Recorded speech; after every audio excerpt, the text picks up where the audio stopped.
What does the WWE, Star Wars, and Sweet Tooth have in common? That's right, Vehicular Car Combat games.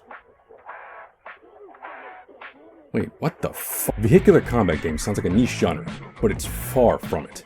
If you're somehow unfamiliar, let me bring you up to speed.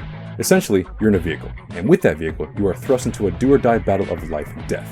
The goal may be winning a race, taking down a speeding opponent, or be the last alive. But one thing is for sure, you're going to be causing some damage in the vehicle. That still sounds pretty niche, mind you, but trust me, the amount of games that give the player a license to road rage is never ending. One of the most popular is Grand Theft Auto, but that game doesn't make the cut here, because while it does have elements of that, it's not the overall main goal, unless you're spawning a tank to get 6 stars.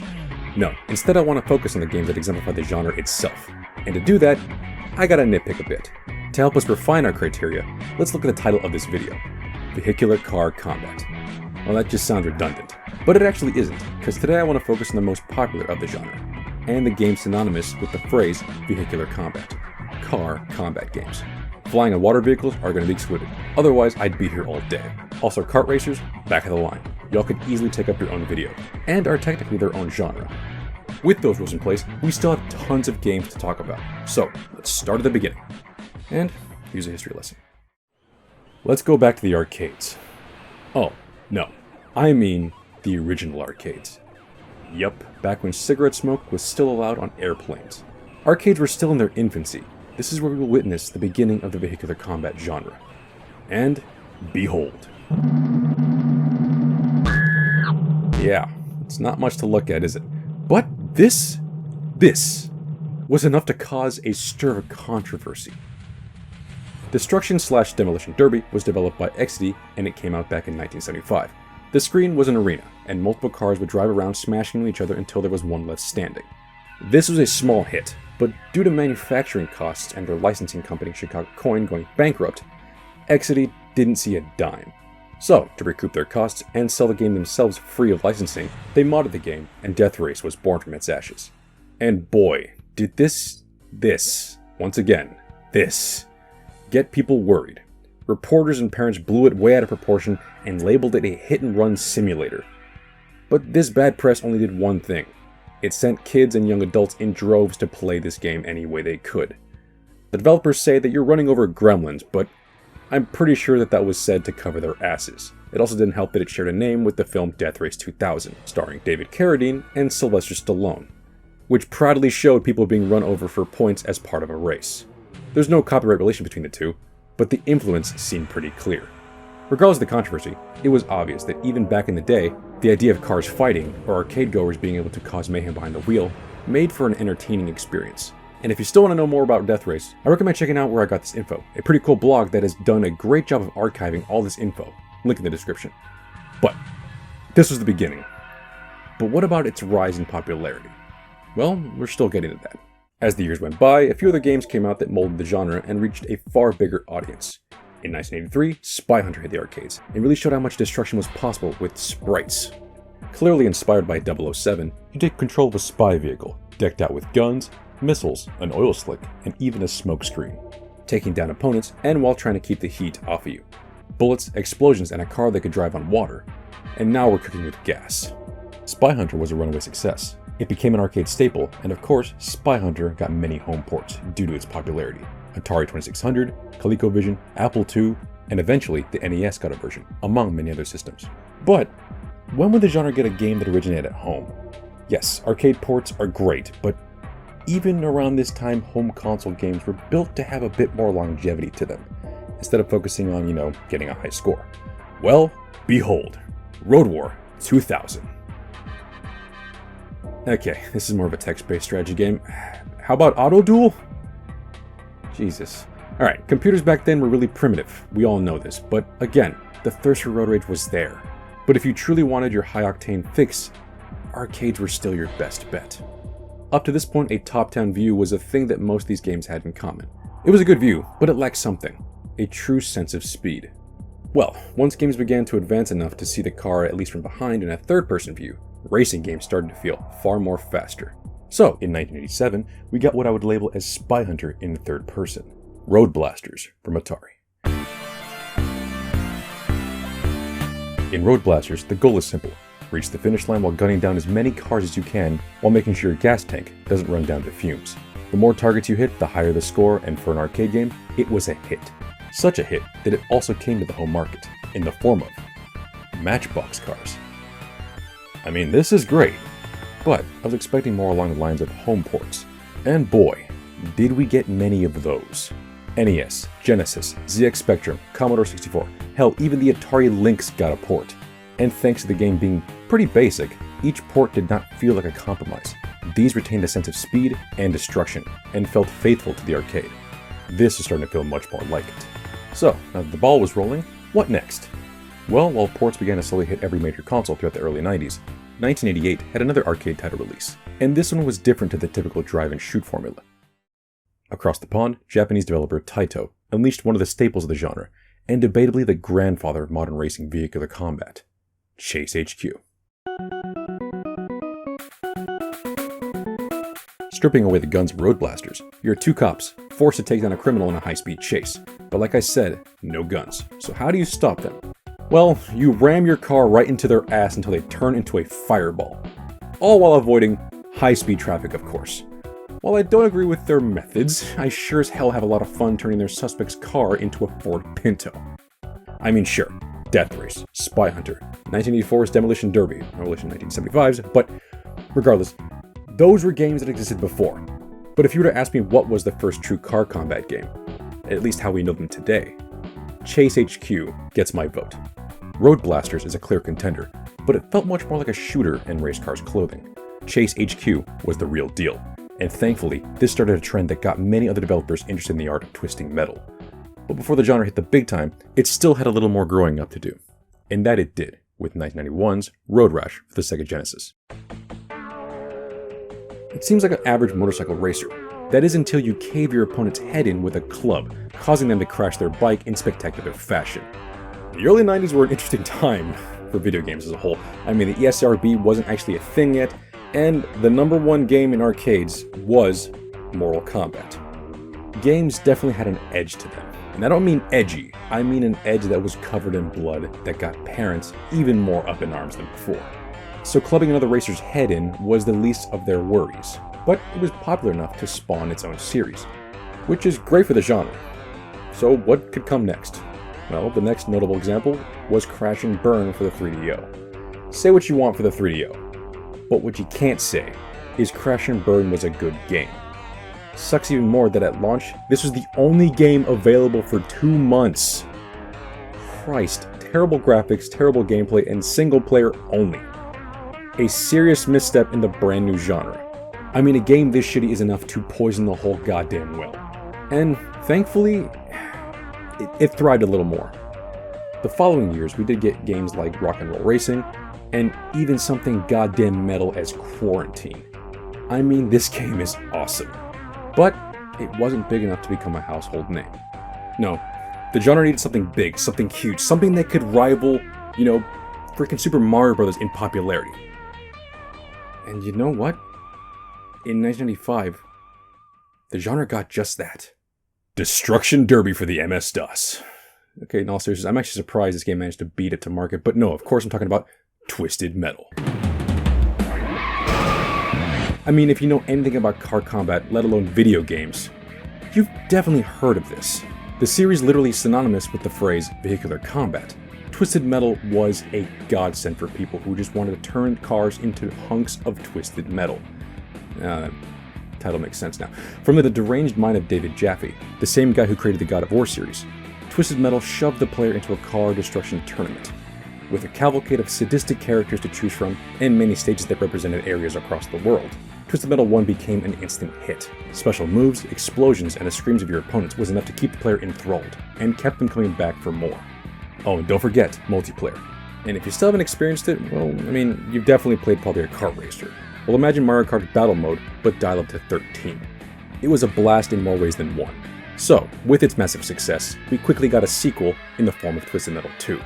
More characters, more stages, just much more of everything. And it pretty much became a phenomenon. Developer Singletrek was on top of the world. So imagine everyone's surprise when they did not come back for the third game.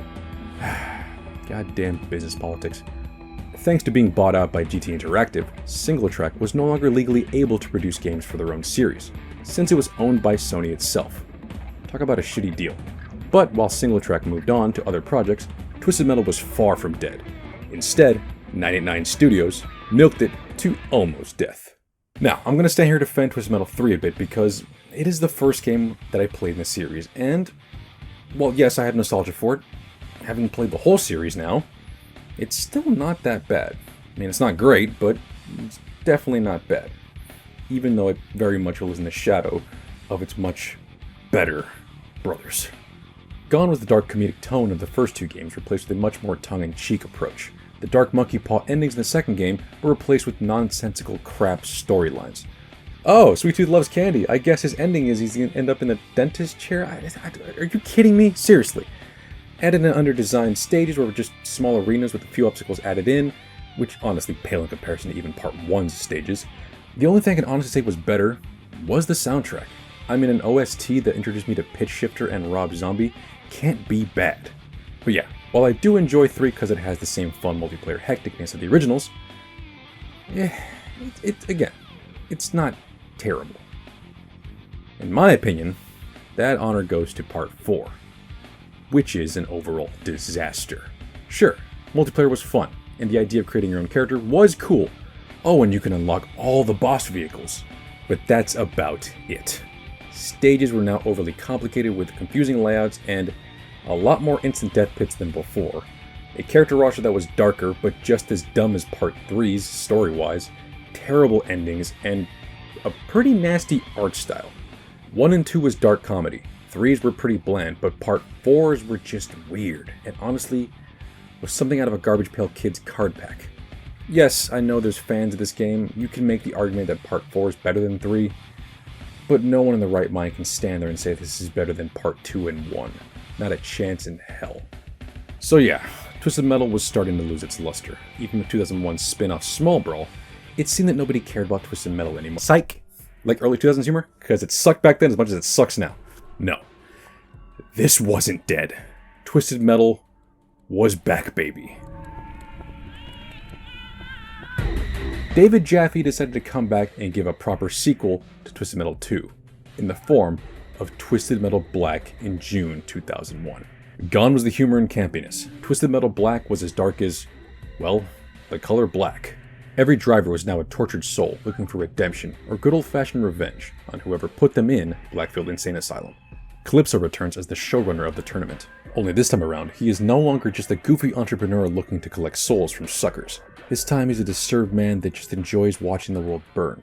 So much so that the monkey paw, be careful what you wish for style endings was actually rarer this time around. These storylines got dark, especially ones like Mr. Grimm's. Add on the tightest gameplay of the genre so far, huge detailed yet drab maps to hunt down your adversaries in, and to top it off, online multiplayer. Finally, Twisted Metal Black was a perfect game, and the pinnacle of the vehicular car combat genre. It does take itself very seriously, but in a genre full of explosions, death, and destruction, who'd have thunk it? It fit very well. But if you're more partial to the style of Part 2, well, guess what? Jaffe still had you covered. In 2003, the PlayStation Portable was announced, and as the launch came closer, it became clear that a new Twisted Metal game would launch with the system. So on March 24, 2005, the world was introduced to Twisted Metal head-on. And it was pretty damn good. But it definitely felt familiar. It had a slew of new stages, and even some returning ones from Part 2, tweaked a bit. A completely mirrored character roster. Acting as a direct sequel to Part 2, each car had a returning driver, or a new driver, taking control of the same vehicle. New storylines with the return of the monkey paw endings, and most importantly, full online multiplayer was available out of the box, pretty much becoming the killer app on launch day. Head-On sold like crazy, even to the point where Sony ported the game to the PS2, with a bunch of new bonus features, even remnants of a cancelled sequel to Twisted Metal Black. Talk about content. But you know what? Jaffe was stripped of his hit series once before. He had gone 2 for 2. Could he finally make a third game in a row without disruptions? I mean, unless you count the God of War series a disruption, which you shouldn't. It took him 7 years, but Jaffe was able to give us one more banger in the series, with Twisted Metal 2012.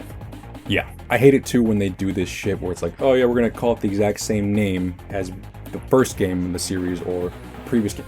It's dumb, I know. I doubt Jeff had anything to do with it, but regardless, is this worthy of the Twisted Metal title? Hell yes it is. Well, almost. But it very much is.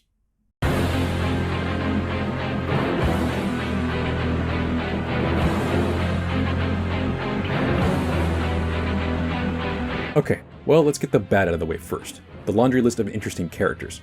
Well, that has been severely nerfed to just 4 characters. Sweet Tooth, Dollface, Mr. Grimm, and the Preacher from Black. The story mode follows all 4 of them in succession, taking away the player's ability to choose a character and play through the tournament by themselves. And, look, I mean, I like the overall story, you know, it's dark, it's got some good twists and turns, but once you beat it, there's no reason to replay it, which kind of defeats the purpose of Twisted Metal because, you know, you could play different characters. The whole point was to keep playing brand new characters, you know. The replay value was sky high because you could just try everyone out. You could also unlock new characters this way. I mean, that's a huge piece missing, which is a real bummer. So that's the bad. What about the good? Well, now we can talk about the game in the franchise with easily the best gameplay, best stages, and best goddamn soundtrack. Yes, the characters are gone, but the cars are still very much here, and there are a lot of cool vehicles to drive in this game. Some of the tightest controls, each stage is an obstacle course that is just as fun to traverse as it is to seek and destroy your enemies in. The overall art style was aesthetically vibrant as it was tonally dark. And the music. This easily made its way as an album in my own personal music library. Great original soundtrack along with licensed tracks from Sammy Hagar and NWA. God damn, if that doesn't get you pumped to cause some anarchy, I don't know what will. Oh yeah, and the multiplayer. To this day, I put this in my PS3 and play with my friends. It is no doubt a game I will keep playing for its couch multiplayer. Sadly, online multiplayer is dead in an official capacity, but I've heard that it's still very much possible. I just haven't dug deep enough to check it out myself, but supposedly, it's there. But I do have to add, because at an official capacity, this is kind of a bummer, because early on in this game's life, you could upload custom paint jobs to your vehicles. So thanks to the Meat Wagon, Vermin Van, and Outlaw SUV, you could have games where the Ecto-1, the Mystery Machine, and the Jurassic Park Ford Explorer would be destroying each other in a battle royale. Damn, that was back in 2012. And I'm gonna date this video even farther because outside of a TV show, games-wise, Twisted Metal has pretty much become dormant. If there's a new one coming in the future, great. But the time of making this video, we ain't got nothing. But, despite all the games I just mentioned at the beginning to the Twisted Metal series, the car combat genre has not been in short supply of games at all. And there are plenty more to talk about, but before I get to that, I do want to talk about another subgenre within this subgenre. And that's of course, Twisted Metal clones. Because just when there's a huge franchise, there's always leeches at the bottom, just trying to milk everything out of you. And you know what? Here's some highlights. Some good, and some not so good. First, let's start off with the good. One of the games that gave Twisted Metal a run for its money. Well, almost. Vigilante 8. When I meant clone, in this case, Vigilante 8 was a direct rip-off of Twisted Metal. A huge tournament involving an odd group of characters, all competing by killing each other by using special weapons and hood-mounted gun turrets. Yes, it wasn't trying to hide what it was, but why mess with a good thing? And for those who played the other Twisted Metals to death, these were there to satisfy the same itch. Vigilante 8 was a moderate success, and thanks to not being bound only to PlayStation 1 like Twisted Metal was, N64 and Dreamcast got ports, and even a sequel with Vigilante 8, Second Defense. These games were nowhere near as good as Twisted Metal 2, but you can easily make the case that they were better than 3 and 4. Vigilante 8 was a hit, thanks to its multi-platform ports and it's easily the most popular of the clones. So yeah, that's easily the best of the best in that regard. So let's go even deeper, with something that's more questionable. Star Wars Demolition, Star Wars Chess, Star Wars Masters of Terras Kasai. Yeah, this franchise is well known for using their property in pretty much everything, including a slew of odd games. But Star Wars Demolition made the least sense. Pod racing, great idea. Star Wars Car Combat is not. Stiff controls, crappy gameplay, and a dumb as dirt story. Nothing about this is appealing to gamers. Die-hard Star Wars fans maybe, but even for them this was nothing to come back to after beating the game with one character. It was awful. Boring game, but surprisingly not the worst. Okay, I have to go back and address the intro because what in the hell was I talking about? What does the WWE, Star Wars, and Sweet Tooth have in common? Well, I just mentioned the Star Wars bit. Why did I mention WWE?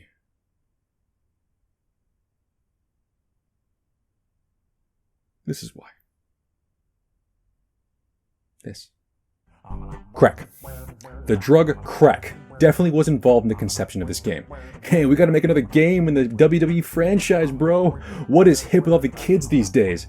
I'm down with the younger generation. I'm doing crack. They seem to like causing vehicular homicide. What if we got The Rock and put him into a car designed for the Red Bull Flug Tag? It's gonna print money.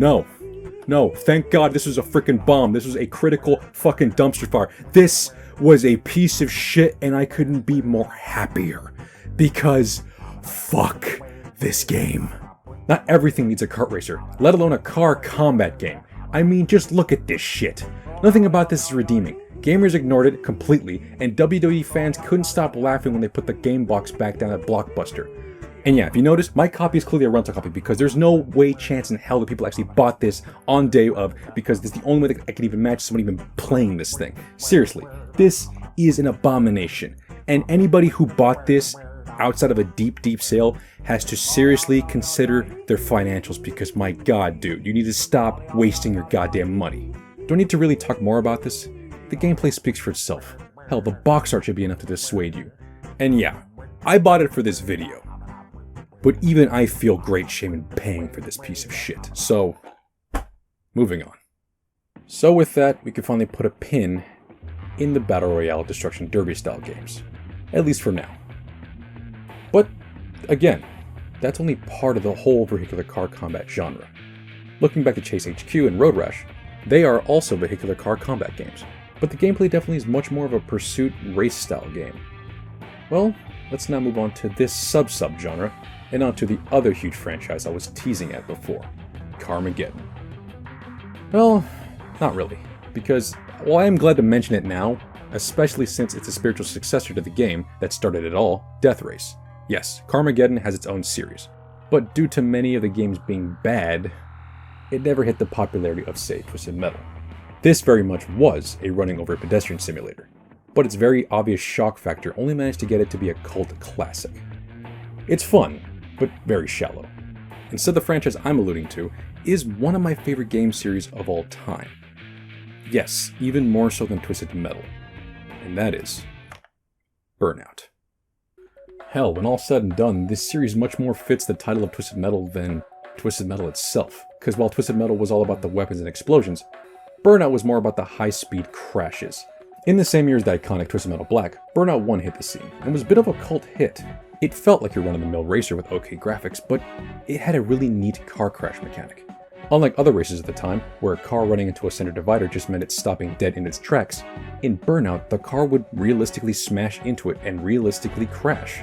Of course, the racer was completely reset and back in the racer after a few seconds, but the crashes were definitely a spectacle.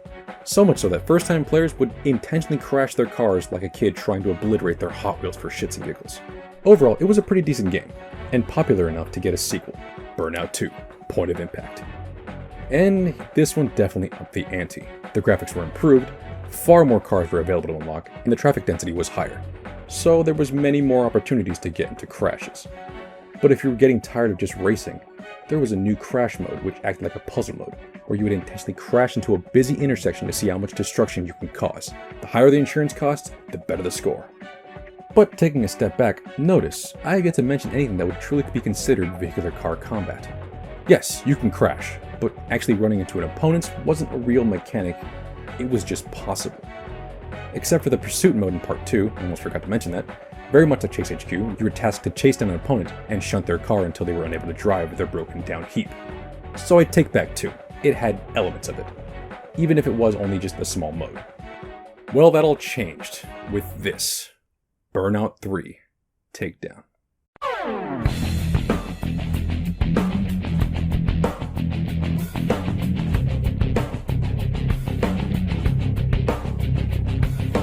There was no doubt about it here. This was 300% car combat, and easily the fastest of the franchise so far. Trading paint, near-miss traffic collisions, and taking down your opponents for a higher boost bar was the name of the game. Crashes were no longer just a spectacle. I mean, they very much were that, but it could easily be what causes you to win or lose a race. Nail-biting speeds make this easily the most adrenaline-fueled racer out there. Even to this day, few games can compare to how nerve-wrackingly fast this game can be. Easy to pick up and play at first, since it's very much an arcade racer, but by the last few races of this game, a simple mistake can cost you the gold. And when you weren't racing or trying to accomplish split-second time trials while bobbing and weaving through traffic, you also had the new Road Rage mode, where there was no finish line, just the number of takedowns you had to achieve in a group of racers in front of you, just ripe for crashing into. Running them into oncoming traffic, causing them to hit a divider, or simply running them into a wall at high speeds from a perfectly timed boost would cause the game to switch to a cinematic camera, showing your hard work pay off, as your opponent was violently destroyed by whatever they hit. Burnout 3 became a household name in the 6th generation of consoles, and for the developer Criterion, the only way was up. So next up was Burnout Revenge, and Burnout Legends, both releasing on September 13th, 2005. Legends was the PSP offering, and was a remix of 2 and 3, retaining all the modes, and it was a cool game on its own. But since it was portable, it easily became the best racing game on a handheld at the time. Well, except for the DS version, that was pretty bad. But what about the console offering? Well, launching on Xbox 360, Burnout Revenge was a real treat for the eyes, and in many ways felt more hectic than Part 3. Whether this is good or bad depends on the person, but one thing was for sure, it was another winner for Criterion. Shortly after, the PSP got another Burnout game in the form of Dominator. Another great title, but it was missing the crash mode, which definitely was missed. But to many people's eyes, that didn't matter, because Burnout was still the #1 arcade racer, and it really didn't matter what game was out there. As long as it had Burnout in the title, it was a must-own. So where to next? Well, why don't we just pack our bags and head on over to Paradise City. That's right, Burnout Paradise. Practically everything that made Burnout great was here, but thrown into an open world and on top of that, an online world. At the click of a button, players were able to switch between single player to multiplayer, and do practically anything that was available in the game in single player. The whole city was open and everything was primelisted to burn rubber. It was a huge fun time, and seriously one of the best games of the 7th generation of consoles. Despite other similar games such as Flat Out or Split Second hitting the scene, Burnout was the leader in action racers because it held on to what made it great: car combat in its purest form. Criterion was riding high, but when someone's doing that good, there's always someone bigger to mess things up. EA Games. Challenge everything. EA. Good old EA. Where there's success to be made in the game industry, EA is not far behind to ruin everyone's fun. But you know what? Thankfully, it could have been a lot worse. For starters, Criterion was still alive, unlike other game studios that EA has acquired over the years. But the big thing here is, the Burnout series has been stone cold dead ever since. Yeah, Burnout Paradise Remastered exists, but that is not a new game, it's just a remaster. But, like I said, it's not all bad, because Criterion was tasked to create new games for the even longer running Need for Speed franchise. And while the heavy metal crashes of Burnout were nerfed, the gameplay was still very much there. Need for Speed Hot Pursuit, Most Wanted, Rivals, they're all pretty much sequels, or at least spiritual sequels to the Burnout series, and anyone who passed over them, give it another shot, especially if you want more Burnout. You'd be surprised, these are some damn good entries. Especially if Paradise, Pursuit Mode of 2 and Legends were your favorite. Yeah, I recommend these wholeheartedly, even though they do live in the shadow of the last 3 console Burnout games. Ugh, Christ, that was a lot of games, but I'm not even done yet, because even though I want to finish this off talking about, my personal, my favorites and the ones I really see as the best of the genre as a whole, I do want to mention a few more games. Yes, there's a ton more to talk about, but I just want to talk about a few more highlights. Some good, some just okay. Now, I feel like some of you are still annoyed that kart racers or even GTA can't be considered here. I mean, they are prime games for this list. Well, I can't, but I definitely found some that definitely fit the criteria far more, and are close enough to recommend them as substitutes. So, once again, no kart racers. But that doesn't stop Naughty Dog from smashing through with Jak X. They have a weird trend. They make a trilogy, then a racer. Crash Bandicoot 1, 2, and 3, then CTR. Jak and Daxter 2 and 3, then Jak X. But unlike CTR, the combat is far more gritty and has the vibe more so of something like Road Blasters than Mario Kart. You can make the argument either way, but this most definitely doesn't feel like a kart racer. So yeah, it belongs on this list. Next up, I said no GTA because, well, there's plenty of car mayhem in that game, it's not the main draw. Well, feast your eyes on a game that's said to be Twisted Metal Black meets Grand Theft Auto. Seriously, it's a pull quote on the back of the box. RoadKill. This is an alright game. Maybe it's just aged a bit, but I honestly was hyped to try this out. You drive around an open city with a gun mounted on the back, while you take on missions and kill anyone dumb enough to get in your way. It honestly seems like a great game. But the edgelord dialogue, the nonsensical aesthetic of it all makes it feel very dated. If you want a game that's open like GTA but focuses on car combat, look no further than 2015's Mad Max.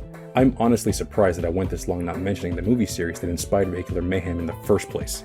Well, it was because I wanted to save it for this. Yes, a Mad Max game exists on the NES, but I'm talking about the 2015 game. I mean seriously, this hits all the right notes of what makes a car combat game work. Post-apocalyptic wasteland setting, high-octane speed, tuning and beefing up your car for the fight, and lots of explosions. It's not everyone's cup of tea, but if you like the genre, let alone the Mad Max series, give this game a try if you haven't already. And finally, I got one more honorable, well in this case dishonorable mention, and that is Blood Drive. Look, the absolute worst game I've talked about today is by far WWE Crush Hour. It's a dumpster fire thrown into the Grand Canyon. You can't get any lower. But easily the most meh and middle of the road is Blood Drive. Set in a post-zombie apocalypse, you're a driver competing in a gladiator-style arena, where you fight other cars as well as run over zombies that litter the playing field. This sounds like it should work, but it honestly feels like somebody just trying to meet a quota. Zombies, check. Weapons, check. Badass looking cars, check. Wacky characters, check. Screwball announcers, check. And yet, it feels much lesser than the sum of its parts. It just feels rather lazy. I'm sure somebody grew up with this game out there and liked it, but after playing the best there is, this is Bush League. Not good, not bad, but definitely not worth going back to.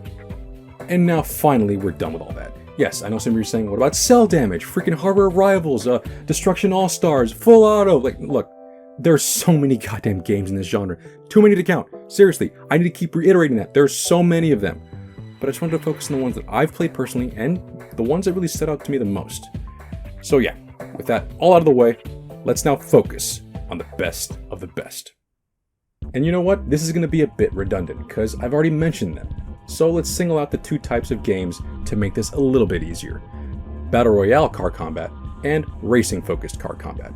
In the sub-genre of Battle Royale, the easy pick is Twisted Metal. But which one? I mean, to be honest, whether it's Part 2, Black, or even Head-On, no answer is wrong.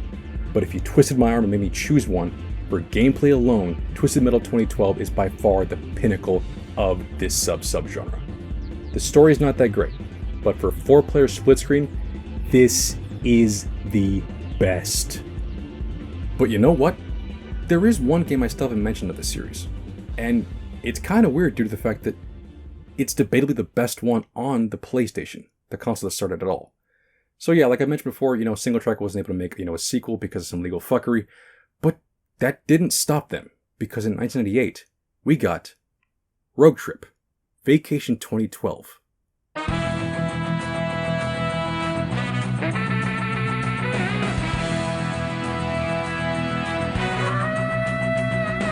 The forgotten spiritual sequel to Twisted Metal 2. And that is a damn shame, because on PS1, it may be the best of the genre. Psychopaths driving around, making quick work of their opponents is the standard. But this also added another spin to the gameplay, because on top of killing your opponents, there were now tourists, which wanted to hitch a ride in your death machine and literally get photo ops of spots around the map. It was another gameplay mechanic that made everything much more of a capture the flag affair than strictly deathmatch. And you know what? If that doesn't interest you, don't worry, because the tourist is completely optional, and is not present in the other single-player mode, which focuses on pure killing. I personally like the new mechanic, but since it's optional, that makes this an essential for any fan. Once again, tight controls, hectic gameplay, some of the best level design single track has ever done, and a soundtrack with some ska music thrown in. Oh yeah, this is easily a personal favorite. Don't get me wrong, Twisted Metal 2 is a landmark of the PS1, but as hidden gems go, this was made by the same developer, and in many ways deserves to be praised as much as its cousin. Like I said, this is practically a 4-way tie with Twisted Metal 2, Black, Head-On, and Twisted Metal 2012. But let's make it a 5-way with Road Trip, because despite Sony screwing them over, Single Track still delivered a quality Twisted Metal game. Alright, now let's focus on the other side of the coin, racing-focused car combat games. And yeah, it's Burnout. That's 100% Burnout. There's no doubt about it, it's Burnout. But which one? Once again, that is all up to your opinion. Burnout 3 is arcade racing perfection, Revenge is far more dirtier, more hectic affair that delivers on the pulse-pounding action, and Paradise has the best multiplayer with an open world that is just like a playground of adrenaline. But no, instead, I want to talk about a hidden gem here, because very much like Road Trip, it is severely underrated. 2010's Blur. From the same developers of the Project Gotham series, a popular racer where cars bounce off barriers like bumper cars, developer Bizarre Creations tried their hand at this new booming genre, and came out with something that not only resembled a fast-paced racer, but something that could be sold alongside the Burnout series. Driving around licensed cars and well-designed courses was great, but it was the weapons and item pickups that turned this game into a free-for-all race of destruction. Some of you are saying, hey, you said no kart racers, this looks just like Mario Kart. Blur is not a kart racer. I am not splitting hairs either, just because, oh, they're using cars, not karts. No. Instead, there was one distinct thing between those games and Blur: a life bar. In kart racers, items are used to get you ahead of the pack. In Blur, it does very much that too, but you could also just blow the competition out of the race completely. But be careful, because the same could be done to you. Let your health go down too low, and you're out. Taking more inspiration from something like the Wipeout series, Blur feels much more like Burnout, because not only are you fighting to stay at the front of the pack, you're also fighting to keep your engine alive. Just instead of crashes, you're dodging an onslaught of fire from the opposition. But yeah, despite the game mechanics, what about the rest of the game? Well, great controls, solid soundtrack, rewarding progression system, and an art style that is just awesome to look at. The realistic graphics mixed with neon colors give it a real cool and unique look. It gives you a feeling that you are in a race staring at the taillights of your opponents, even if you were in first place. Overall, it's a damn good game, and along with the Burnout series, should have been more popular than it was. But, very much like Single Track, only worse. Things didn't go as planned for Bizarre Creations. EA's asshole cousin, Activision, was at the helm here, and shut down Bizarre Creations shortly after Blur hit store shelves. A sequel to Blur was well underway, but it's kinda hard to keep working when you're closed down. So any hope of a new Blur is slim to none. Once again, the best of the racing car combat genre, Burnout 3, Revenge, Paradise, they all took the podium here. But as hidden gems go, Blur is standing up there alongside them, because seriously, this is easily one of the most fun car combat games, bar none. Online servers are dead, but for split-screen multiplayer, reach for this game next time you have friends over.